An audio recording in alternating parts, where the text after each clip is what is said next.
Does the goaltending situation in Toronto, which is just the never-ending conversation coming out of the Mecca, concern you? And let me ask you another question. How many Toronto Maple Leaf goaltenders are we going to see in this series? Because we know for Boston, we're going to see two.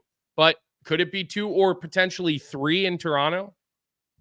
Yeah, I think it's possible. And I do think goaltending is the one clear advantage that Boston has over the Leafs. Although that said, we know last year in the playoffs, it was not great sledding for Linus Ullmark.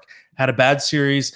And you could say that goaltending even cost Boston that series against Florida. Still, overall, they're two of the best in the world. They've been for the last couple seasons, Ullmark and Swayman. It's an advantage.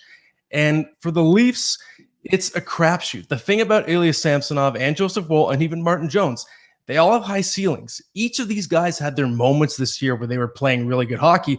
And in the playoffs, we saw, look at Bobrovsky, the way he turned things around last year. If you get hot at the right time, that can turn the tide of a series. And I do absolutely, Colby, think we're going to see multiple Leaf goaltenders. I think it's two.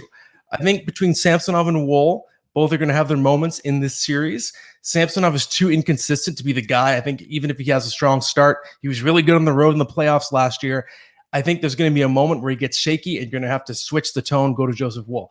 Maybe Martin Jones, but I think it's going to be the main two guys as it has been for most of the year. Martin Jones, he's going to be cold. He hasn't played much in a while. So it's going to be those two.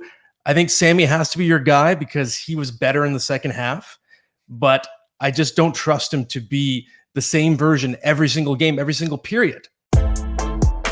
What's up, hockey fans? If you enjoyed that video, then you need to be hitting the subscribe button right here at Daily Faceoff. Exclusive interviews and analysis from our hockey insider Frank Saravalli, fantasy updates from Brock Sagan, and a daily live show at noon Eastern, Monday through Friday. You don't want to miss any of the fantastic content, so hit that subscribe button.